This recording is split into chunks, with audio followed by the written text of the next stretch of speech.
Sir ये क्या है 75% का राग? चूंकि आप दोनों हैं, नेता भी हैं और इंडस्ट्रियल एसोसिएशन के प्रधान भी हैं।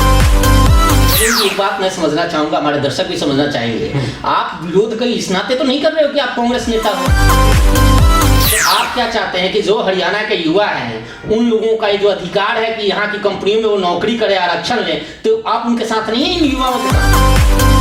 आप इंडस्ट्री जब ग्रो नहीं कर रही है तो इसमें सरकार का कारण है, तो क्या आपकी पार्टी भी जिस तरह से पार्टी की हालात है हरियाणा में, कांग्रेस की मैं बात कर रहा हूँ, क्या उसके पीछे भी सरकार का भी कारण मानते हैं क्या? एक सवाल मैंने और कांग्रेस नेता से पूछा था, आपसे भी पूछूं कि आप किस कांग्रेस से हैं? आप तो कांग्रेस में हैं। आप तो मैं जब भी देखता हूं तो जब कैप्टन अजय यादव जी का प्रोग्राम होता है उसमें आप दिखते हैं, हुड्डा साहब दिखे या बाकी किसी का प्रोग्राम दिखे, आप नदारद रहते हैं। लोगों की रेस चल रही है, कई कांग्रेसी नेता हैं जो अभी से ही अपनी दावेदारी ठोक रहे हैं, चाहे सड़कों पर बोर्ड लगाने की बात हो या मीडिया में बात हो या पार्टी फोरम पे बात हो। आप इस रेस में कहाँ हैं? बात बड़ी अच्छी कही है 75% को लेकर, एक नमाज का भी मुद्दा है, अब सरकार की किरकिरी होने वाली है, सुप्रीम कोर्ट ने इस मामले को एक्सेप्ट किया है और उस पर कुछ बात चल रही है, उसको किस रूप में देखते हैं? क्योंकि गुरुग्राम एक तरफ आप लोग इंडस्ट्रियलिस्ट हैं, हम उद्योग विहार में बैठे हैं, विश्व स्तर पे इसका नाम होता है, नवाज ने भी नाम कमाया है गुरुग्राम से। नमस्कार, मैं हूं सुशील कुमार और आप देख रहे हैं प्रवासी एक्सप्रेस। हरियाणा आजकल बेहद गर्म है और 75% का राग चल रहा था, कानून भी बन गया था निजी कंपनियों में आरक्षण का, लेकिन अचानक हाई कोर्ट ने डंडा चला दिया और डंडा के बाद एक सियासी भूचाल खड़ा हो गया है पूरे प्रदेश में। हम भी सोच रहे थे कि इस फ्राइडे को इंटरव्यू करना है, तो ऐसे में कई लोगों ने सजेस्ट किया कि सुशील जी आप इंटरव्यू करने जा रहे हैं तो ऐसे लोगों को पकड़िए जो इंडस्ट्रियलिस्ट भी हों और साथ ही नेता भी हों। तो हम पहुंचे हैं गुरुग्राम के उद्योग विहार है और हमारे साथ प्रवीण यादव जी हैं, ये इंडस्ट्रियल एसोसिएशन के प्रधान भी हैं और कांग्रेस नेता भी हैं, तो इनसे जानेंगे और इनसे समझेंगे। सर सबसे पहले बहुत बहुत स्वागत है आपका। धन्यवाद जी। सर ये क्या है 75% का राग? चूंकि आप दोनों हैं, नेता भी हैं और इंडस्ट्रियल एसोसिएशन के प्रधान भी हैं। ये अभी एक कानून बनाया था अपनी बीजेपी की और अपनी जेजेपी की जो सरकार है, इन लोगों ने मिलकर जो है कानून बनाया था कि यहाँ के जो लोकल लोग हैं, लोकल इन द सेंस जो हरियाणा डोमिसाइल के लोग हैं, उनको उद्योग में 75% का आरक्षण दिया जाएगा। और उद्योग जगत शुरू से इसके खिलाफ था।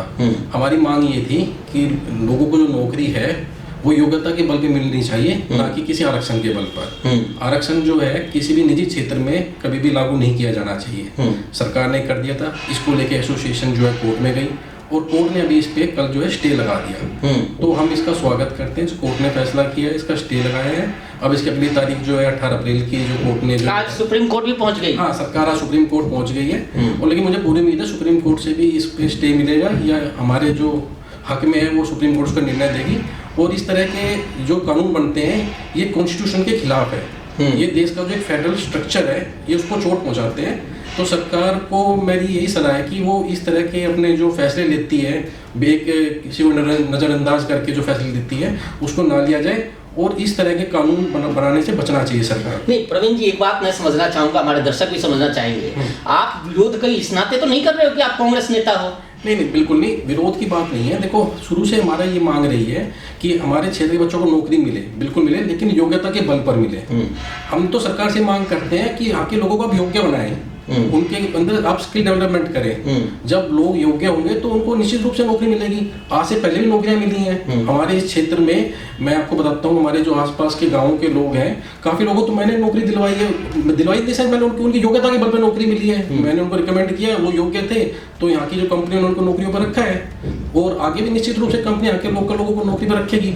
लेकिन अगर आप किसी पर दबाव बनाएंगे कि आपने रखना ही रखना है और उसमें हमें योग्य लोग नहीं मिलेंगे, तो भी कंपनियों को उस चीज़ को अपनी कंपनी चलाने में बड़ा नुकसान होगा। आजकल जो है आपको पता है कि कंपटीशन का युग है, हमें अपनी माल जो है समय पे डिलीवर भी करना होता है और उसकी क्वालिटी भी मेंटेन रखनी पड़ती है। तो ऐसे में अगर हम इस तरह के कानून लाएंगे, उनको थोपेंगे उद्योगों पर, तो निश्चित रूप से इससे जो है आर्थिक हानि होगी।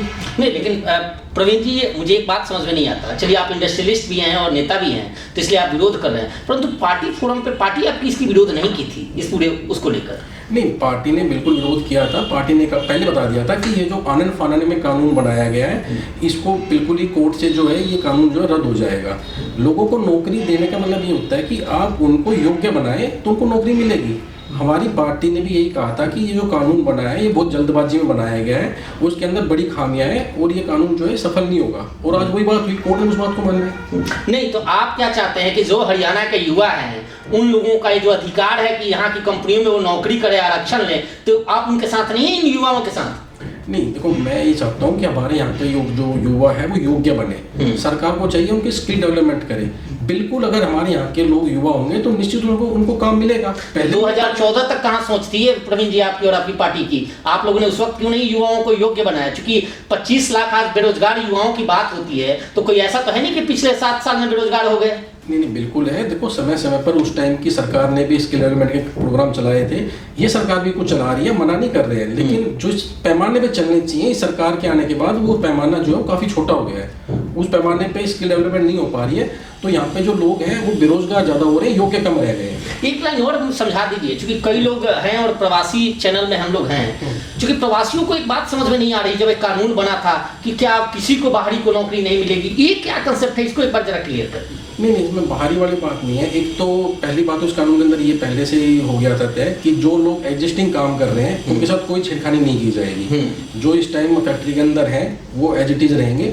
अगर कोई कंपनी नई भर्ती करती है उसके अंदर एक कानून लागू होगा, और उसके अंदर भी जो 30,000 से कम की सैलरी है उसके ऊपर ये लागू होगा। उसके ऊपर की सैलरी का कोई भी बंदा है उसके ऊपर ये लागू नहीं होगा। तो ये चीज़ें तो उसमें थी। और दूसरा उसमें एक बात और भी थी कि अगर मान लो अगर किसी को योग्य लोग नहीं मिलते हैं तो वो डीसी के पास जाके एप्लीकेशन लगा सकते हैं, और डीसी फिर उस कंपनी को अलाउ कर दिया गया कि आप बाहर के किसी लोगों को ले सकते हैं। लेकिन हमारा ये था कि इन सब चीज़ों के अंदर फॉर्मेलिटीज 30,000 का जिक्र कर रहे हैं। श्रमिक अमूमन तो बाहर से ही आता है, तो क्या हरियाणा के लोग अब श्रमिक बनेंगे, काम करेंगे? आरक्षण आप दे रहे हैं तो? नहीं, देखो हरियाणा के लोग अगर योग्य होंगे तो उनको पहले भी जॉब मिलती थी, आगे भी मिलती रहेगी। हम तो किसी लोकल आदमी के उसमें हक में नहीं है कि उसको जॉब ना मिले। हम तो चाहते हैं जो भी आदमी, मतलब आप देश लेवल पे सोच रहे हैं कि ऐसा एक राष्ट्र एक। देखो हाँ, मैं कह रहा हूँ ना कि देखो अगर कोई उद्योग यहाँ लगेगा, देखो अगर आप इस तरह से अगर कोई भी आप इस तरह के कानून थोपेंगे तो निश्चित रूप से जो एक आर्थिक पहिया जो घूम रहा है उसको रोका जाएगा। और जो भी आदमी अपने फैक्ट्रियाँ लगाना चाहता है वो इस बारे में सोचेगा, क्योंकि बहुत से लोग अभी भी ये कर रहे थे कि उन लोगों ने जो अपनी कंपनी जो एक्सपेंड करनी थी या कोई नया उद्योग लगाने की सोच रहा था वो इस कानून के बाद थोड़ा सख्ते में था, उसको रुकना पड़ रहा था। वो फिर से सोच विचार कर रहा था कि मैं क्या करूं। अब जब कोर्ट ने स्टे दे दिया है तो निश्चित रूप से वो आगे बढ़ेगा। देखो हरियाणा का क्या है, लोगों की पहली पसंद होती है कि हरियाणा में हम उद्योग लगाएं, और खासकर गुड़गांव की हम बात करें क्योंकि गुड़गांव की जो ज्योग्राफिकल लोकेशन है और जो यहाँ के लोगों की शालीनता है, जो यहाँ का व्यवहार है लोगों का, वो एक उद्योग चलाने में काफ़ी अच्छा रहा है।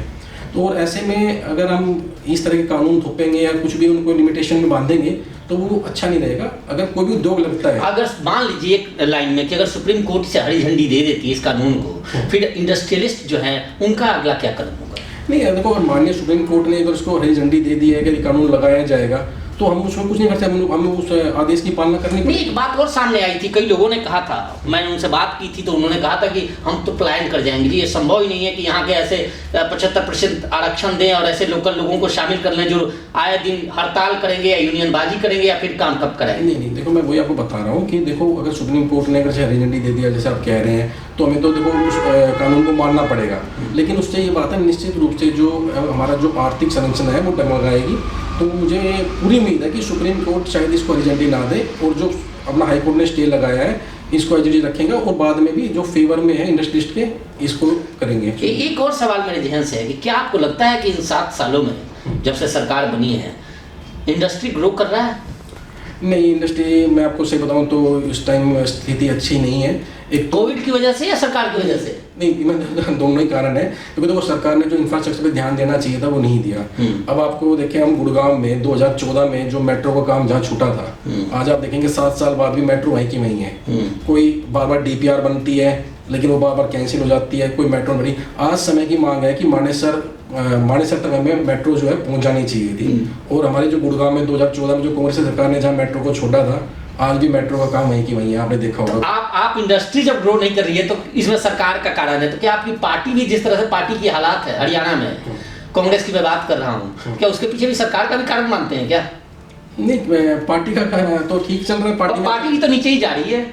नहीं, ऐसा कुछ नहीं है हरियाणा के अंदर। अब आप देखें तो पिछले काफ़ी टाइम से हरियाणा के लोगों की जो आस है वो कांग्रेस पार्टी के अंदर बढ़ी है, और आज माहौल ऐसा है कि अगर हम हरियाणा में बात करें तो कांग्रेस काफ़ी अच्छी स्थिति में है।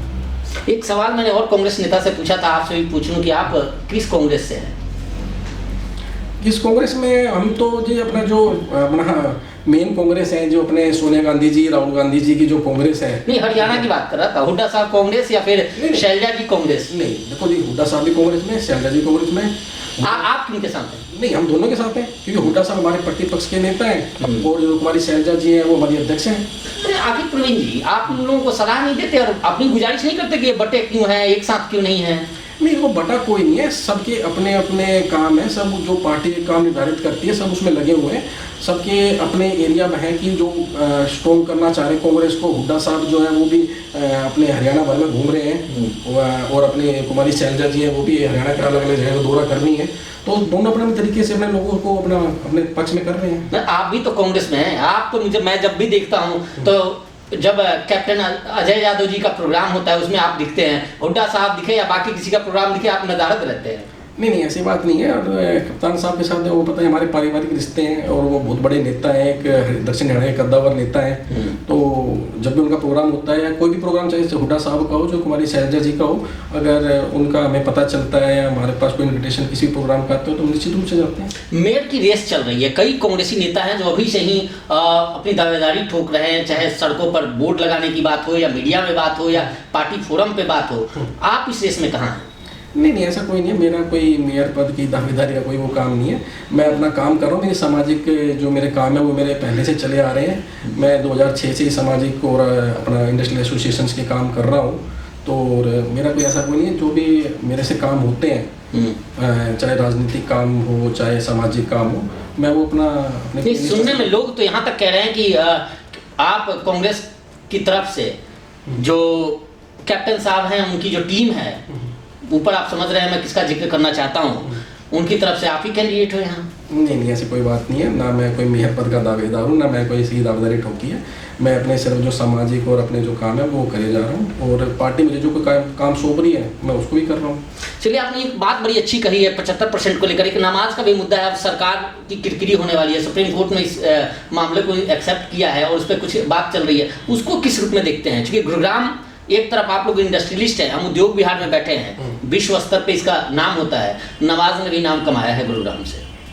नहीं, देखो, मैं तो ये कहूँगा जो हमारे मुस्लिम भाई हैं उनको भी समझना चाहिए कि जो जगह निर्धारित की है प्रशासन ने और जो उनकी वक्फ बोर्ड की जो ज़मीनें हैं उन पे वो नमाज अदा करें, जगह जगह बैठकर ऐसे नमाज अदा ना करें। और मुस्लिम भाइयों को भी मैं ये सलाह देना चाहूँगा कि इस तरह के माहौल ना बनाएं कि जिससे कि टकराव की स्थिति उत्पन्न हो। उनको जो प्रशासन ने जगह निर्धारित करी है आप उनमें नमाज पढ़ें, जो उनकी वक्फ बोर्ड की ज़मीन है आप उनमें नमाज पढ़ें, और हमारी तरफ से उनको कोई दिक्कत नहीं है, वो आराम से हम नमाज पढ़ सकते हैं जो प्रशासन ने उनको जगह दी है। बिल्कुल। ये इंडस्ट्रियल एसोसिएशन के प्रधान है प्रवीण यादव जी, जिन्होंने साफ तौर पे कहा कि 75% आरक्षण को लेकर हरियाणा की सरकार घिर गई है। हालांकि ये नेता भी हैं और एसोसिएशन के प्रधान हैं, तो निश्चित तौर पे दोनों तरफ से इनका बयान काफ़ी महत्वपूर्ण है। फिलहाल इस पेशकश में इतना ही। देखते रहिए प्रवासी एक्सप्रेस।